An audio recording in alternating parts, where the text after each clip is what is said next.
Ayan, hi listeners! Ang napili kong listeners of the day ngayon ay sina Raquel Shibata, Lucy Tugna, at si Francis TV Stories. Maraming salamat po sa inyong lahat. Umpisahan na po natin ang kwento. Ang kwento po natin ngayon ay pinamagatang Sugarol at Mapagmalabis na Asawa. Bago tayo magsimula, ipapaalam ko lang na ang lahat ng pangalan, lugar at pagkakakilanlan sa kwentong ito ay sadyahong binago para na rin po sa proteksyon ng pamilya at sa privacy nila. Bilang ina, wala na akong ibang hiniling nun kundi makitang maayos ang buhay ng anak ko. Sino ba namang mag-aakalang darating yung panahon na araw-araw may sako ng bigas siyang naiuuwi? Hindi nawawalan ng kung ano sa kusina. May bagong gadget ang apo ko at may pera akong natatanggap kahit hindi naman ako humihingi. Akala ko noon ito na yung buhay na matagal ko nang pinangarap para sa anak ko. Pero mali pala ako. Dahil habang dumadami ang perang pumapasok sa bahay namin, unti-unti namang nawawala ang katahimikan. At doon nagsimulang masira ang pamilya namin. Nang mawalan kami ng pag-asa, may isang taong gumawa ng bagay na hindi na dapat sana ginawa pa. Isang desisyong nagdala ng takot sa bahay namin. Takot na hanggang ngayon, dala-dala ko pa rin. Hindi ko pa rin alam kung awa ba o parusa ang nangyari sa anak ko. Tawagin niyo na lang ho ako sa pangalang Perla. At ang kwentong ito ay kwento ng anak kong si Edgar. Nay, dito na kami titira ngayon. Paano naman may kasama na kayo dito sa bahay? Nako, salamat anak ha. Nakakalungkot nga na mag-isa na lang ako rito. Mabuti naman at naisipan yung mag-asawa na lumipat rito. Ako po talagang namilit dyan kay Edgar na dito na lang kami tumira. Naisip ko po kasi na dahil wala na si tatay, wala na kayong kasama, wala na rin kayong katulong dito. Hindi naman sa iniisip kong may mangyayari sa inyo, pero matanda na rin kasi kayo. Napakamaalalahanin mo talaga, iha. Salamat ha. Wala po yun. Napakahirap po ang mawalan ng magulang. Kaya nga kinulit ko talaga yang si Edgar eh. Kung alam nyo lang, Nay, araw-araw niya akong sinasabihan na lumipat dito hanggang sa mapapayag niya na ako. Mabuti talaga ang puso ng asawa mo, anak. Maswerte ka at nakatagpo ka ng katulad niya. Mabuti na lang din at malapit lang ang trabaho ko dito, kaya sakto lang naman. Kami na po ang bahala sa inyo, Nay. Hindi na po kayo dapat pang mag-alala sa pang-araw-araw na kakainin nyo. Yun ang tumatak sa isip ko ng araw na lumipat ang anak ko, kasama ang manugang at apo ko, Miss Bella. Noong una, akala ko talaga, sinuwerte lang sa buhay ang anak kong si Edgar. Hindi naman kami mayaman, sanay kami sa hirap. Kaya noong bigla na lang nagbago ang takbo ng buhay namin, sino ba naman ako para magduda? Halos araw-araw may inuuwi si Edgar sa amin. Minsan 2 sako ng bigas. Minsan 3 malalaking grocery bag na halos hindi na mabuhat ni Teresa papunta sa may kusina. May mga dilata, karneng baboy, manok, mamahaling gatas ng apo ko, tsokolate, pati na rin yung mga biskwit na dati sa TV ko lang nakikita. Sus Mariosep, Edgar! Saan mo nakuha ang lahat ng ito? Napakadami mong pinamimili. Racket lang, Nay. Maganda lang talaga ang kitaan ko ngayon. Anong klaseng racket naman yan ha? Magtiwala lang kayo sa akin. Wala naman akong gagawin na ikasasama ng pamilyang ito. Anong klaseng sideline ba yan ha? Security guard ka, hindi ba? Saan ka naman kukuha ng ganitong kalaking pera? Madami ng mga racket ngayon. Hindi naman pwedeng sa iisang trabaho lang ang inaasahan ko. Anak, baka naman ikapahamak mo yung pinapasok mo ha? Hindi nga. Ano ba naman kayo? Sa tingin nyo ba, gagawa ko ng ganun? Pero nakapagtataka lang kasi dahil nga sa mga dinadating mo, bigla-bigla na lang.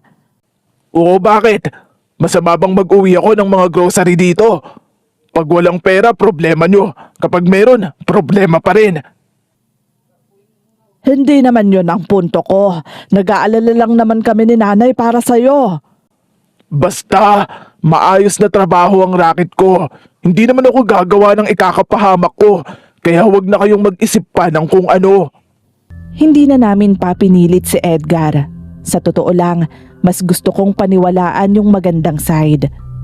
Lalo na't matagal ko ring hinintay na makita na maging responsable ang anak ko sa pamilya niya. Nakikita ko na masaya naman si Teresa.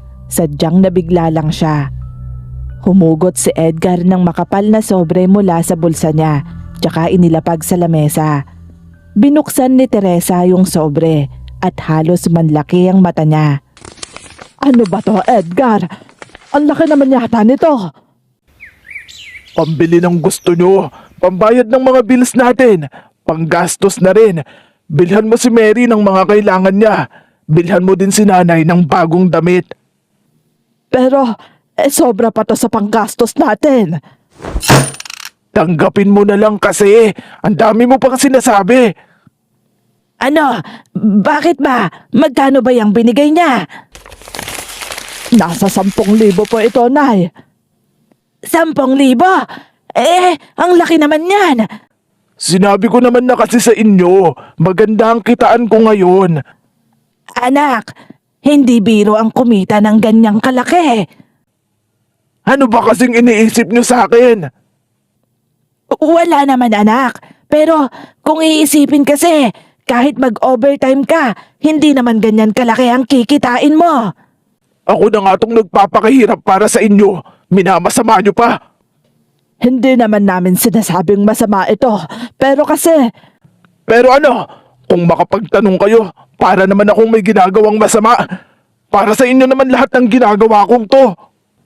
naalala ko pa isang gabi, tuwang-tuwa ang apo kong si Mary nang umuwi si Edgar galing sa trabaho at may dala itong malaking kahon.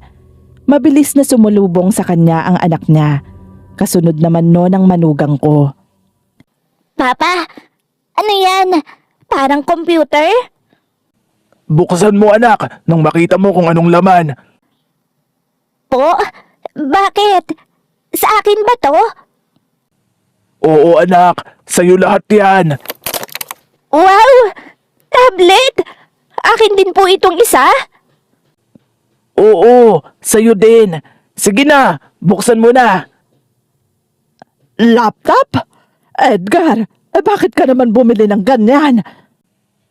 Para sa anak ko, bakit ba? Magagamit niya yan sa pag-aaral niya.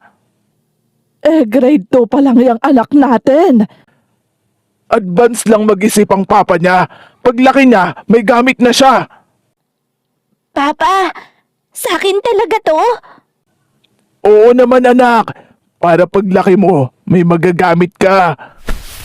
Salamat po, Papa! Gustong-gusto ko po ito. Lalo na po itong tablet. Ang laki! Malaki na po yung papanoodan ko ngayon. Yakap na yakap ng apo ko ang laptop na para bang laruan lang at ako, pinapanood ko lang sila habang nakangiti.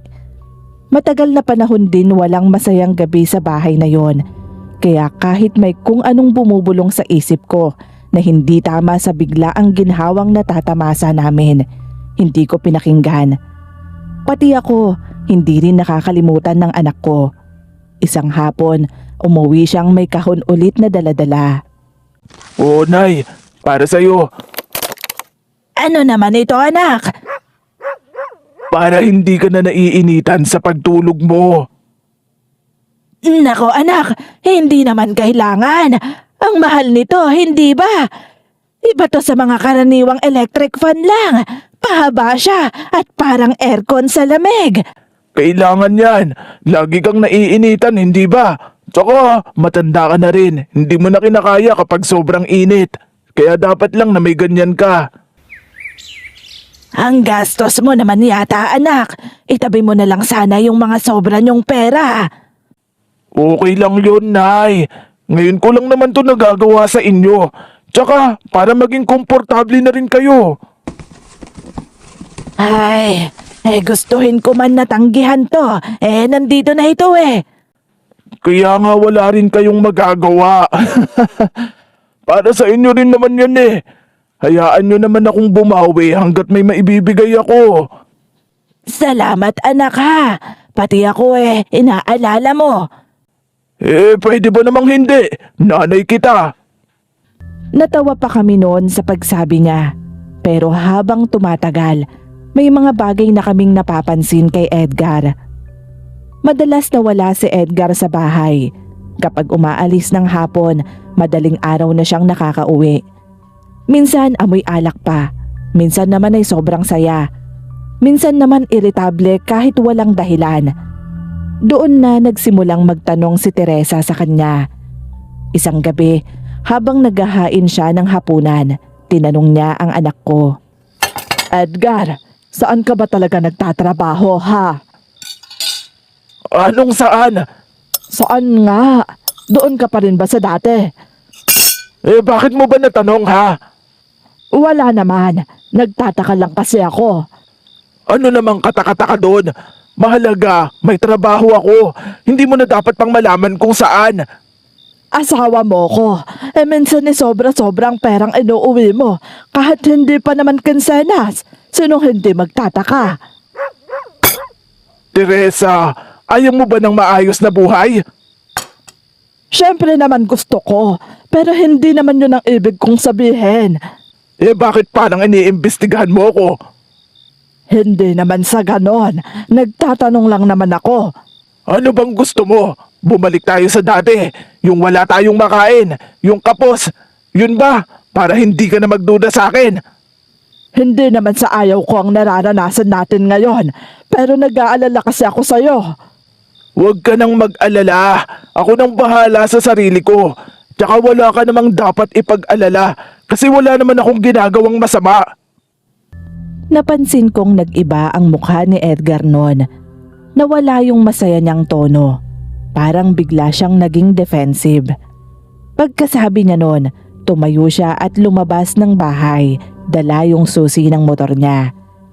Makalipas ang ilang segundo, narinig namin yung andar ng motor niya paalis. Tahimik kaming naiwan ni Teresa sa hapag, nakayuko lang siya at hindi makakibo. Teka nga, may problema ba, iha? Hindi ko po alam, Nay, pero pakiramdam ko po parang may tinatago si Edgar sa akin.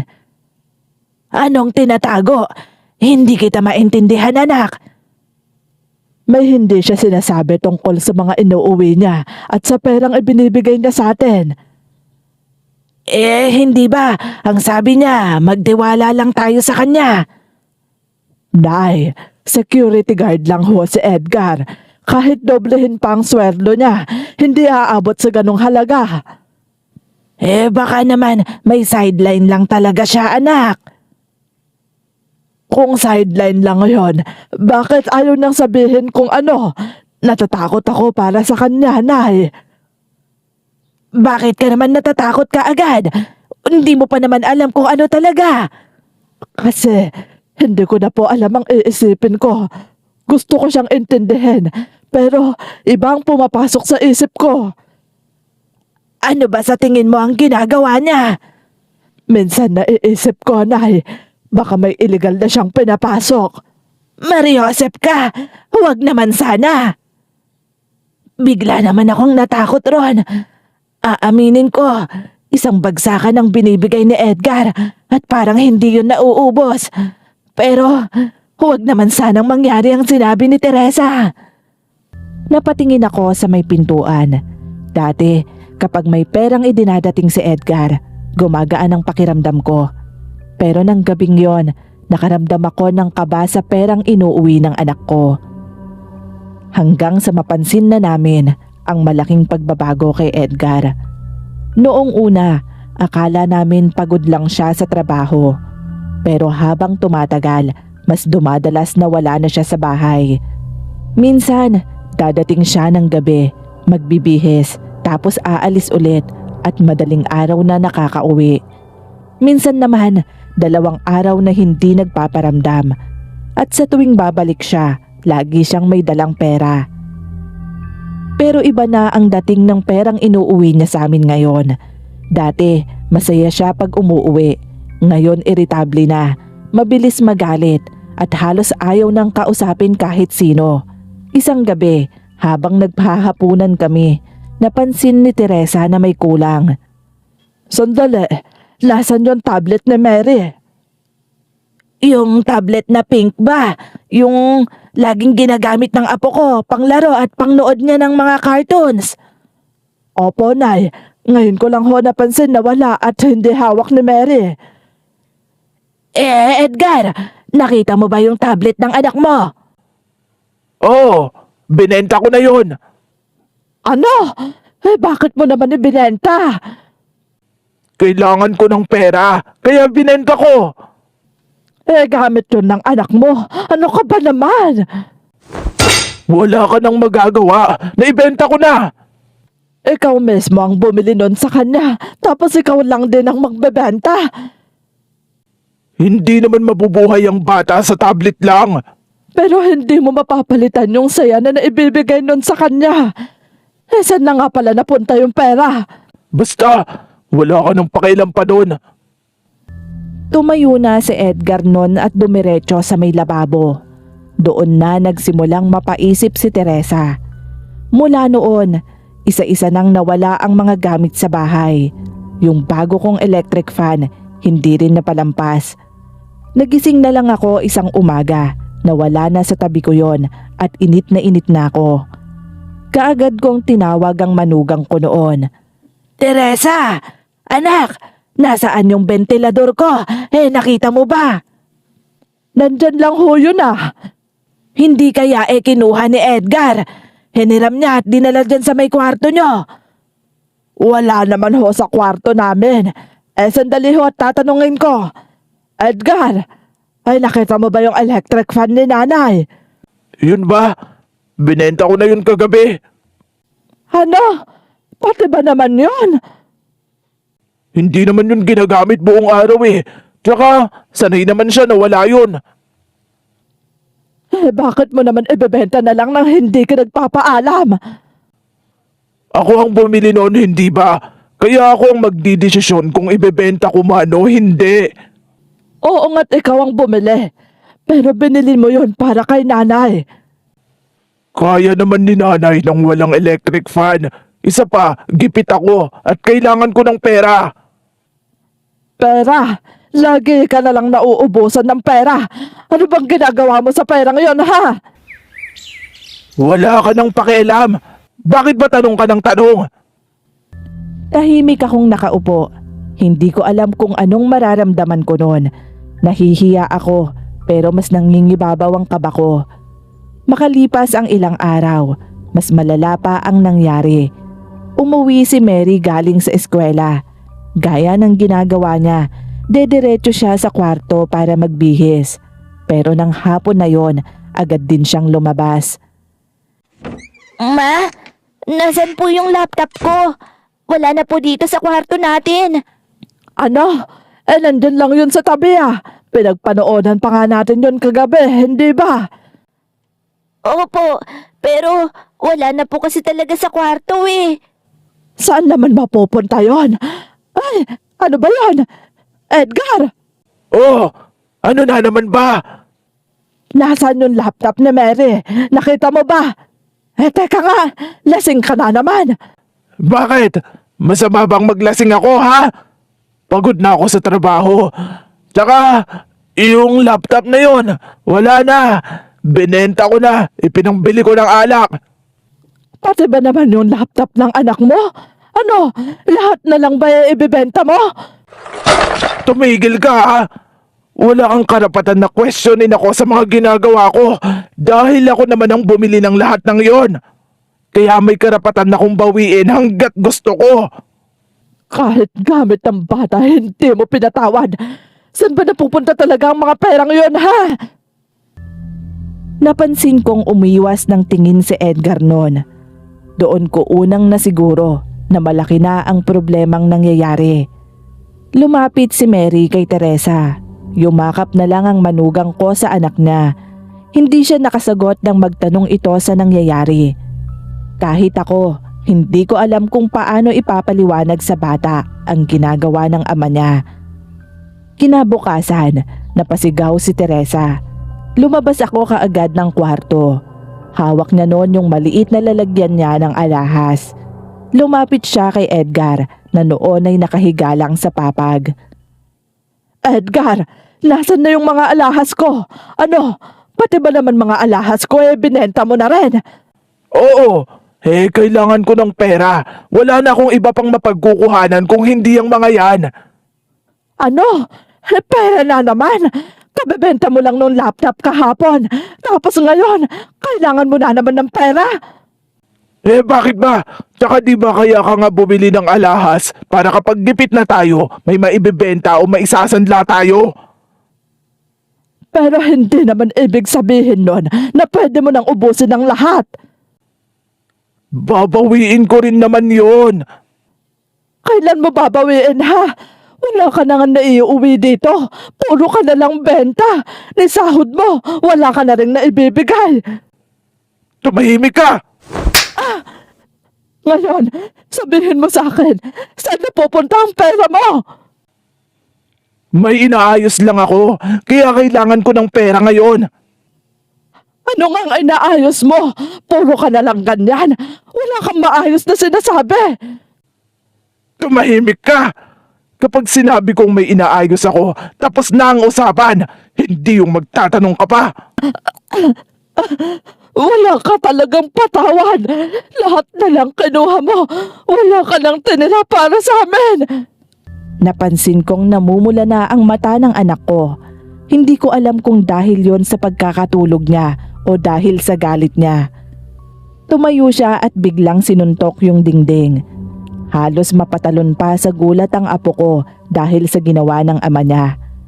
Doon ako tunay na kinabahan sa anak ko kasi unang beses kong makita sa kanya yung klase ng desperasyon na walang sasantuhin kahit sino. Tama na yan! Mag-usap kayo ng maayos! Nandito ang anak nyo! Edgar! Magsabi ka na lang kasi sa asawa mo! Huwag mo kong papakialaman, Nay! Magsabi ka nga ng totoo sa akin! Aray! Ano bang ginagawa mo? Nasasaktan ako! Bitawan mo ako! Masakit na ang braso ko! Anak! Huwag mo namang saktan ang asawa mo! Minsan mo pa akong pakialaman. Tatamaan ka na talaga sa akin. Hay! Mga buwisit kayo! Aray! Ano ka ba naman? Magdahan-dahan ka naman, Edgar! Paharang-harang kasi kayo sa dadaanan ko. Gabi na noon nang marinig ko ang malakas na preno ng motor sa labas ng bahay namin. Napatingin agad ako sa bintana. Katatapos lang ni Teresa sa paglalaba noon. Pagod na pagod siya. Basa pa ang laylayan ng damit niya habang naghahanda siya sa kusina. Pagbukas ng pinto, halos mapatayo ako sa gulat. May pasa si Edgar sa gilid ng mukha. Putok pa ang labi niya. Basta magulo ang itsura. Padabog siyang naupo sa monoblock chair. Lumabas naman kaagad si Teresa mula sa kusina. Hay nako! Anak! Ano bang nangyari sa'yo? Wala to. Bakit ganyan ang itsura mo? Bakit ka may sugat? Wala nga. Ano bang nangyari dito? Oh, bakit ganyan ang itsura mo? Napaaway ka ba? Ano ba? Ang dami-dami niyong tanong. Wala nga to. Bakit ganyan ang mukha mo kung wala lang yan? May nakaalitan lang ako. Yun lang. De ganun din yun. Ano? Bakit? Sinong gumawa niyan sa'yo? Anong dahilan? Huwag mo na ngang alamin. Wala lang to. Tabi nga. Maghuhugas ako. Hindi ko alam, pero may kakaibang kaba kaagad akong naramdaman noon, Miss Bella.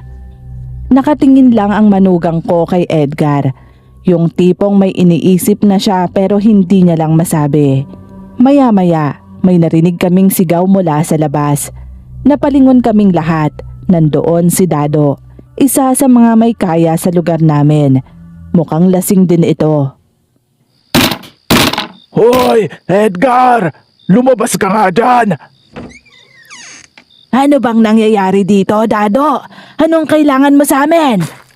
Yung anak mo ang kailangan ko, Perla, hindi ikaw! Edgar! Ano? Matapos mong makautang ng pangsugal, tatakbuhan mo na lang ako! Ano? Ulitin nyo nga ang sinabi nyo. Nangutang siya ng pansugal sa inyo. Tumahimik ka nga, Mang Dado.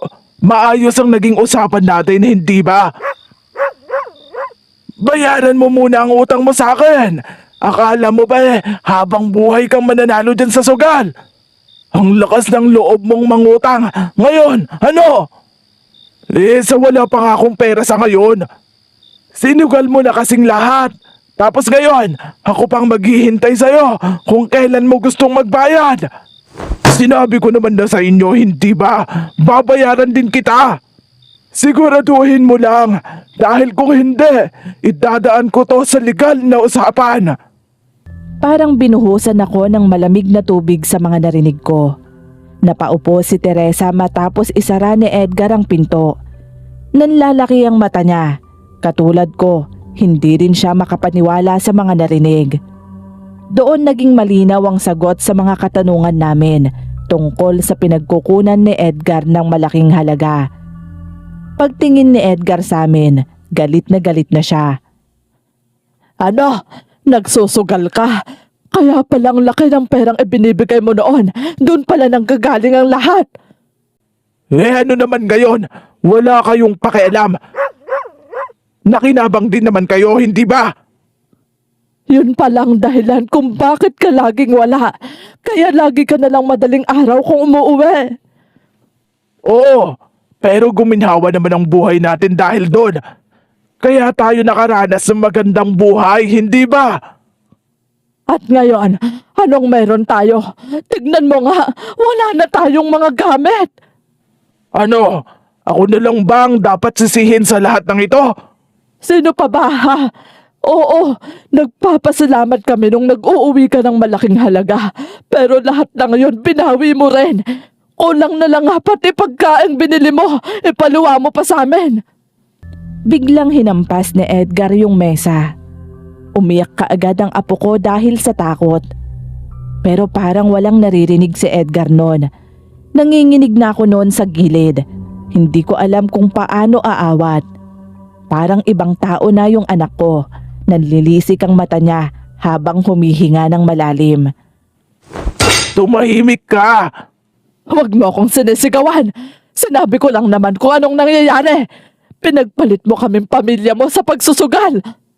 Hindi mo alam ang sinasabi mo. Ginawa ko yun para sa inyo.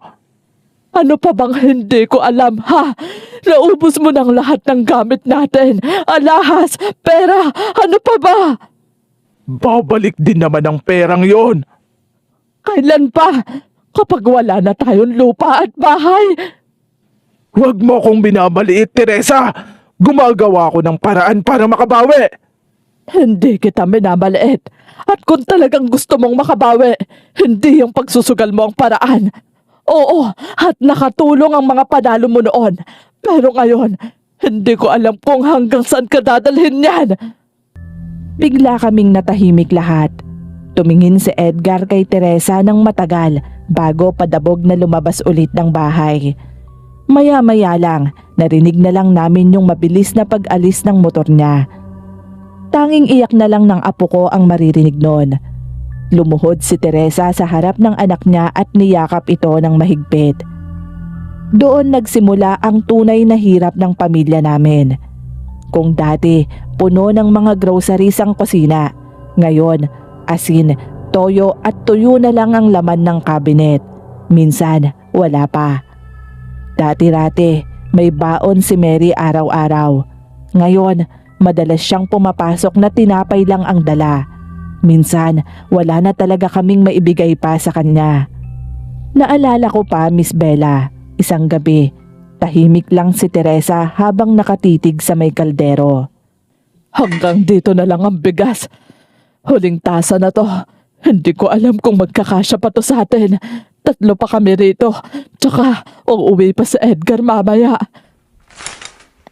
Mama? Mama, nagugutom na po ako. Nagluluto pa lang ako, anak. Eto, 10 piso. Bumili ka na lang muna ng tinapay mo, ha? Pwede po ba yung may palaman ng bilin ko?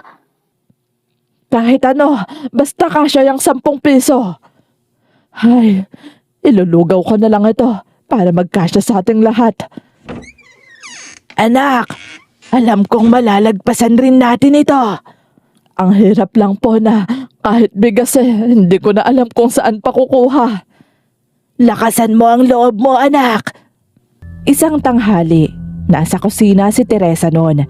Naghihiwa ng sibuyas para sa ulam naming sardinas. Ako naman ay nakaupo sa may pintuan habang pinapaypayan si Mary na noon ay naglalaro sa banig. Bigla kaming napatigil ng may malakas na kumatok. Napatingin agad ako kay Teresa. Tumayo ako para sana sumilip, pero dahil hirap na akong maglakad, mas mabilis na nakalapit sa pintuan ng manugang ko. Pagbukas niya, 3 lalaki kaagad ang bumungad. Hindi ko sila kilala, mga nakapambahay lang, pero halatang hindi maganda ang pakay. Yung isa may tattoo pa sa leeg, yung isa naman nakayosi habang nakatingin sa loob ng bahay namin. Nasaan si Edgar? Dito ba siya nakatira, ha? Bakit po? Anong kailangan nyo sa asawa ko? Sabihin mo, magbayad siya ng utang niya sa amin. Ano pong ibig niyong sabihin? May utang na naman siya sa inyo? Oo, utang. Ano pa bang ibang ibig sabihin nun? Kumuha siya ng pera sa amin at hanggang ngayon, hindi pa siya nagbabayad. Wala po siya rito. At hindi ko alam na may utang siya sa inyo. Hindi biro ang perang kinuha niya sa amin. Sandali lang. Magkano ba ang utang ng anak ko sa inyo?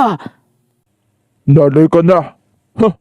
Sabihin mo sa anak mo, hindi siya habang buhay suswertehin sa sugal. Kaya habang maaga pa, magbayad na siya sa amin. Pasensya na ho kayo. Hindi po namin alam ang mga utang niya. Hindi na namin problema yon kung alam niyo ba o hindi. Basta magbayad siya. At kapag hindi siya nagpakita o nakapag-usap man lang sa amin, baka iba na ang kalalagyan niya. Pagkaalis nila, dahan-dahang isinara ni Teresa ang pinto. Pagharap niya sa akin, namumutla na siya. Hindi agad ako nakapagsalita nun kasi sa totoo lang, mas natatakot ako para sa amin. Hindi ko alam kung ano ang kayang gawin ng mga taong yon kapag hindi nila nakita si Edgar. Napaupo naman ang manugang ko at napahawak sa noo niya. Hindi ko na alam ang gagawin ko, Nay. Natatakot ako na baka mapahamak ang asawa ko. May ideya ka ba kung gaano kalaki ang utang niya sa mga yon? Hindi po. Hindi na nga ako kinakausap ng maayos sa tuwing nagtatanong ako sa kanya. Ay, Diyos ko! Ano bang pinasok ng anak ko? Sa tingin niyo po ba, may masamang mangyayari sa atin? Ano ka ba naman? Bakit mo iniisip yan? Kasi yung tingin ng mga lalaking yung kanina, parang kaya nilang gawin ang lahat. Huwag naman sanang umabot pa sa ganon, anak. Nagmamakaawa na nga ho ako sa kanya na tigilan niya na kung ano mang ginagawa niya. Pero parang wala naman siyang naririnig. Hindi ko na nga alam kung pumapasok pa ba siya sa trabaho. Hindi ko na alam ang gagawin ko, Nay. Maging ako. Para bang hindi ko nakilala ang anak ko. Ibang-iba na siya. Maya-maya, may maliit na boses kaming narinig mula sa likod. Napahawak si Teresa sa bibig niya para pigilan ang pag-iyak. At kada makikita kong naguguluhan ng apo ko, lalo akong nagagalit kay Edgar. Dahil dinadamay niya yung batang walang kaalam-alam sa mga kagagawan ng ama niya.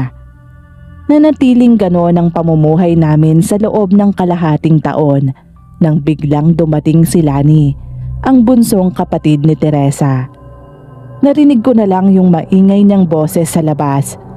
Mabilis siyang pumasok sa bahay noon. May dala siyang paper bag at plastic ng tinapay. Pero pagpasok niya, biglang nawala yung ngiti niya nang mapatingin siya sa akin at kay Teresa na noon ay naglalaba sa may gilid ng bahay. Ate Teresa, ikaw ba yan? Bakit ang payat mo na? Bakit ganyan ang itsura mo? Butot balat ka na. Tsaka yung pisngi mo, lubog na. Ayos lang ako, ano ka ba? Huwag mo akong isipin. Ayos? Mukha ka nang may sakit eh. Kita mo, para na kayong hindi nagkakalayo ng edad ni Tita Perla. Ikaw talaga, kailan ka ba dumating ha? Noong isang buwan pa, chinachat kita pero hindi ka naman nagbabasa. Hindi ka nag-o-open, kaya eto, pinuntahan na kita. Wala na kasi akong cellphone kaya hindi na ako nakakapag-open pa. Kaya naman pala. Oh, ano yan? Asaba yan? Ha? Eto? Wala ito. Huwag mo akong lokohin, ate. Kitang-kita ko na. Magsabi ka nga sa akin, sinasaktan ka ba ng asawa mo? Hindi. Nabangga lang ako sa kung saan kaya ako nagkapasa. Ate, matagal na ba to? Matagal na ba kayong ganito, ha? Lani, tama na. Hindi, sagutin mo ko. Sabihin mo sa akin ang totoo. Ate, dalawa na lang tayong buhay sa pamilya natin. Paglilihiman mo pa ba ako? Kung pwede mo namang sabihin ang lahat sa akin. Nang hindi magsalita ang ate niya, napatingin siya sa akin. Nakaramdam ako ng hiya sa tingin na yon ni Lani. Hiya bilang ina. Kasi kahit nasa iisang bahay kami, wala akong magawa para protektahan si Teresa laban sa anak ko. Pakiramdam ko tuloy, mali ang pagpapalaki ko kay Edgar. Napailing si Lani noon.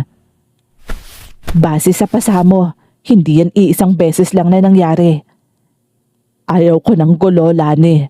Kung makikialam ka lang sa buhay namin, mabuti pang tumigil ka na ngayon pa lang. Ikaw na nga tong nasasaktan at nagdudusa, yan pa rin ang iniisip mo, ate. Hindi ka ba naaawa sa pamangkin ko? Lani. Hindi na to normal, ate. Mag-isip ka naman ng maayos. Tita Lani, ikaw ba yan?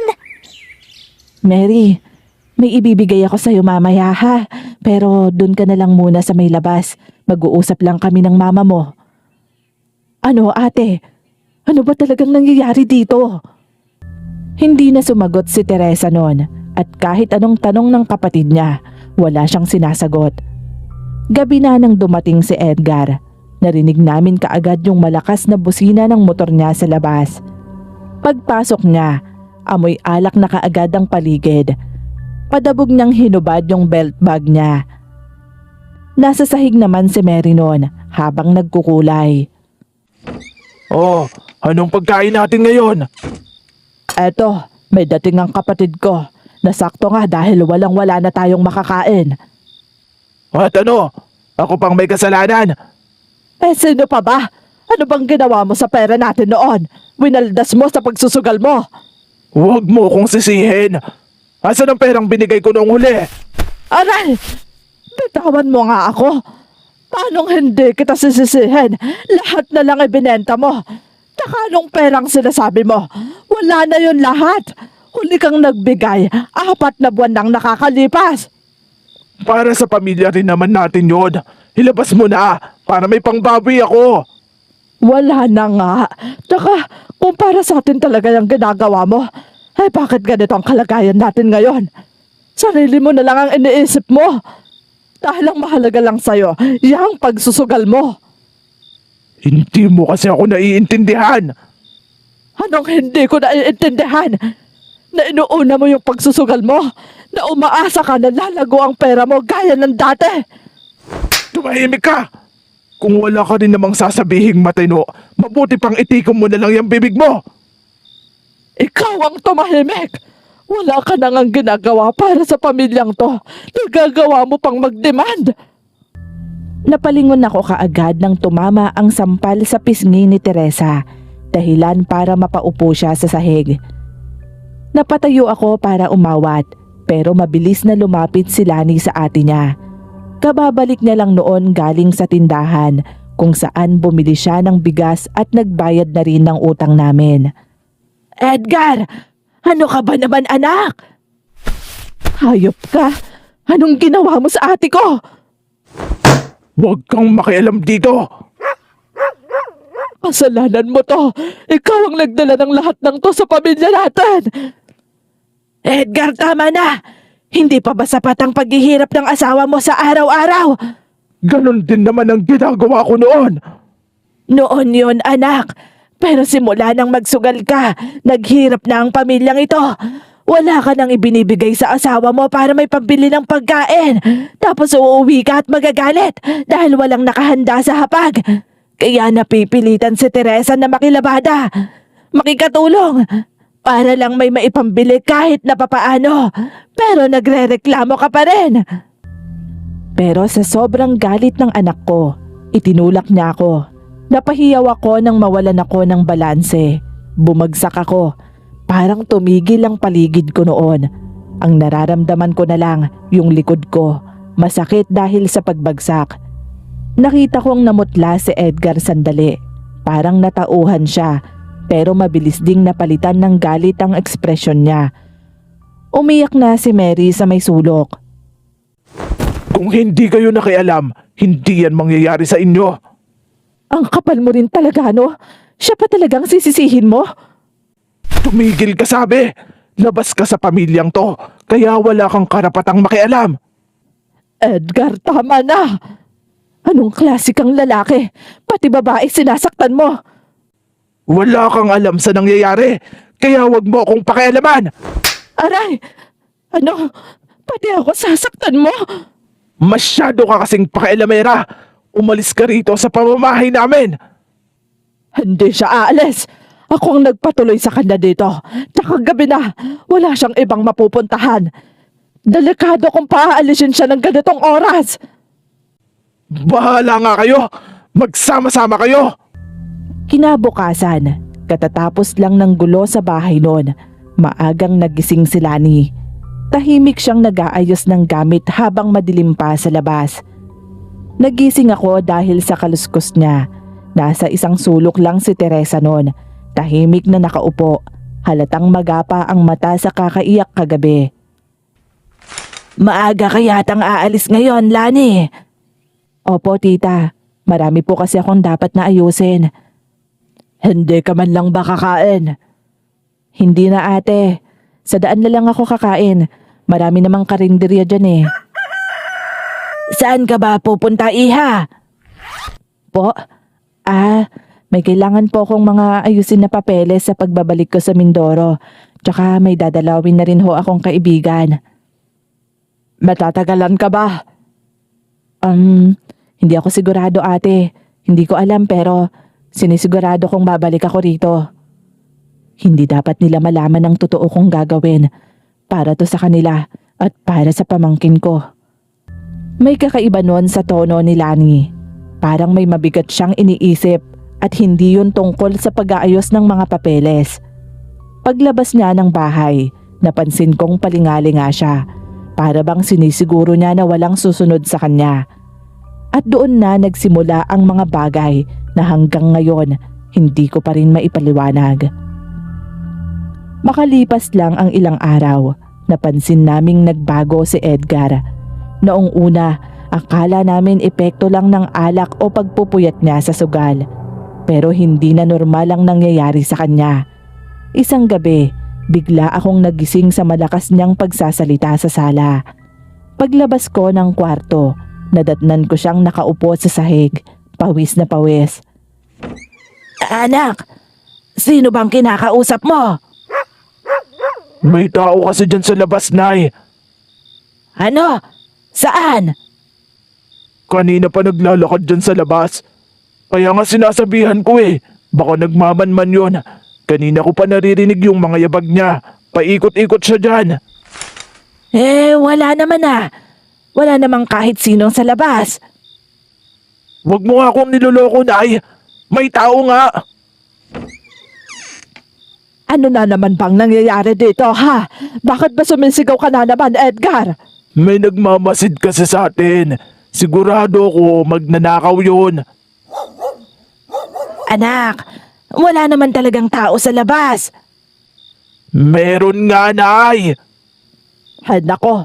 Kahit pa magnanakaw yon, ano namang mananakaw na sa atin? Walang-wala tayo. O baka naman yan yung mga pinagkakautangan mo. Bigla na lang napahawak sa dibdib niya si Edgar noon, tsaka huminga ng malalim. Doon ako kinabahan kasi kita ko yung takot sa mukha niya. Hindi yon galit na nakasanayan namin. Takot talaga. Simula noon, Miss Bella, halos gabi-gabi na siyang hindi makatulog.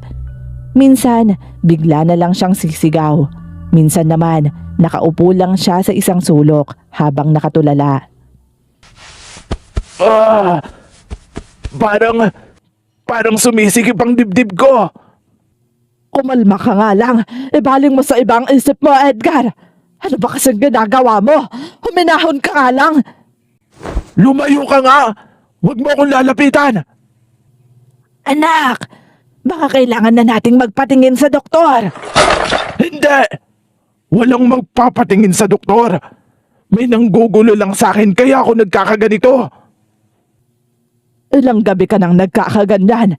Ilang gabi ka nang hindi nakakatulog ng maayos. Baka kung ano nang mangyayari sa'yo. Ayos lang ako.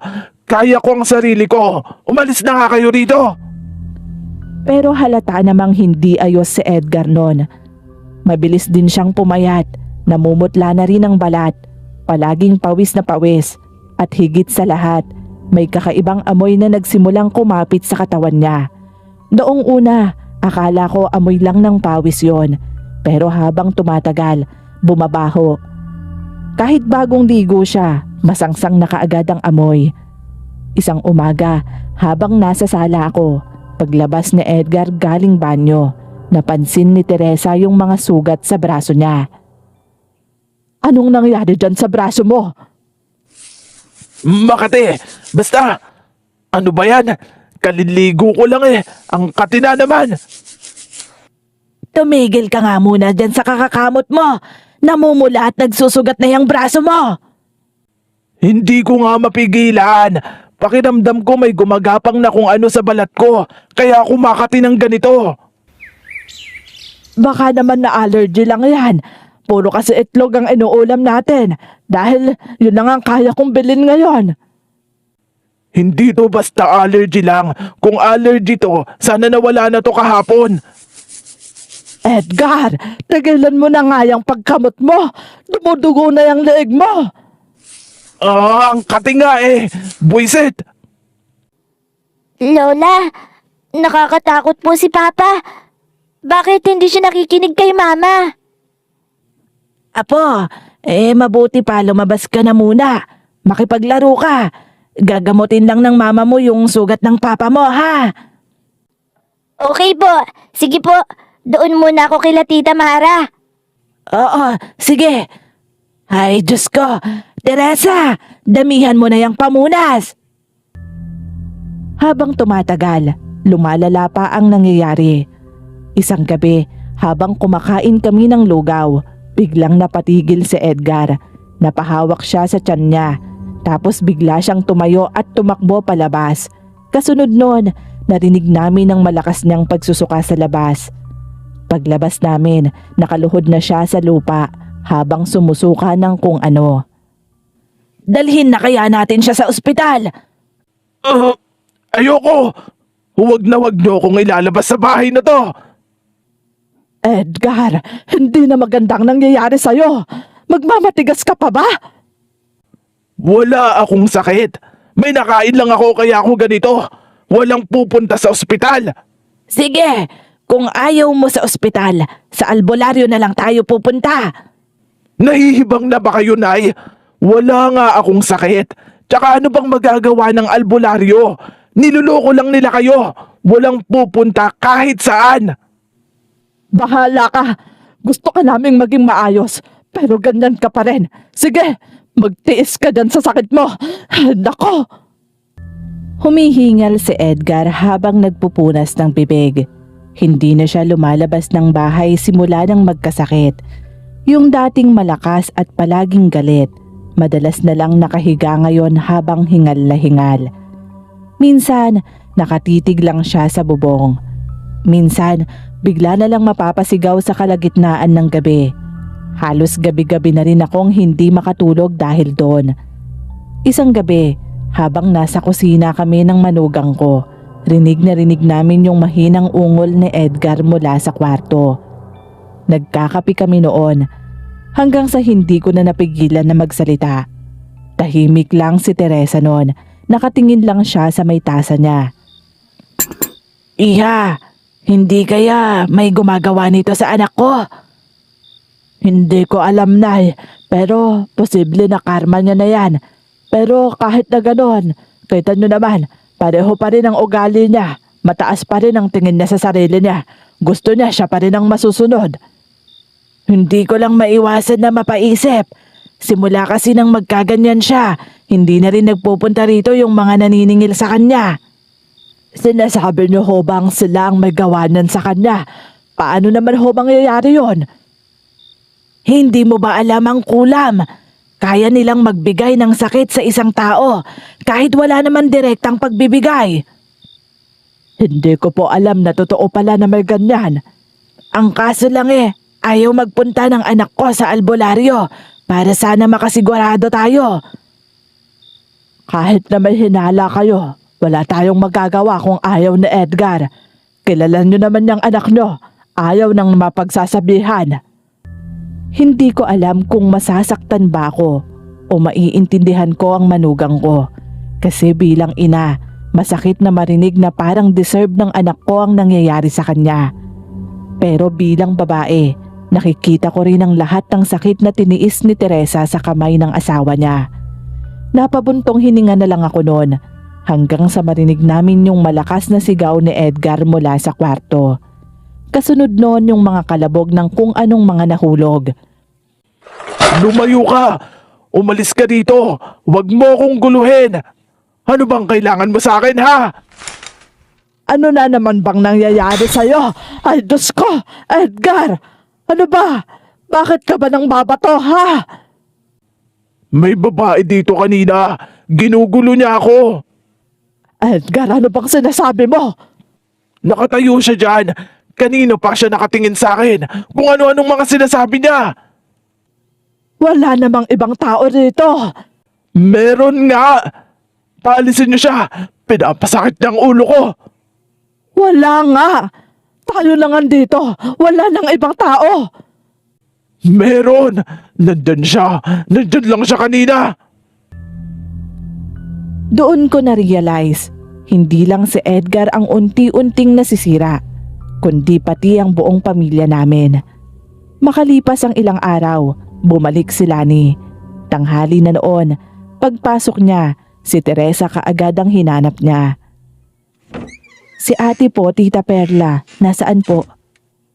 Nandyan. Bakit? May gusto ka bang sabihin sa kanya? Ho? Wala naman. Hindi ko lang po matiis yung ginagawa sa inyo ng anak nyo. Kukumbinsihin ko ho sana siya. Lani, ikaw ba yan? Oo ate. Ano, nakapag-isip ka na ba? Tignan mo naman yung sarili mo. Hindi ka ba naaawa? Kahit nga kay Mary na lang. Natatakot na yung bata. Hindi na niya alam kung ano talagang nangyayari sa papa niya. Tumigil ka na. Hindi ate. Hanggang kailan kayo matatakot sa kanya? Hanggang kailan ka magpapakamartir ha? Isipin mo naman sana yung anak mo ate. Yung sarili mo. Tubig! Tubig! Tubig sabi! Dalan niyo ako ng tubig! Ako na. Sandali lang. Ate, hanggang ngayon ba talaga? Asikasuhin mo pa rin siya? Oo, dahil asawa ko siya. Kahit anong gawin ni Edgar, mahal pa rin siya ni Teresa. Dahil sa kalagayan, hindi na nakakapagsugal si Edgar noon. Mas lalo niyang kinagalit yon. Hindi na rin siya halos makalakad ng maayos. Minsan nga, Gumagapang pa ito palabas ng kwarto para lang magbanyo. Pero kahit na ganon, galit pa rin siya. Mataas pa rin ang tingin niya sa sarili.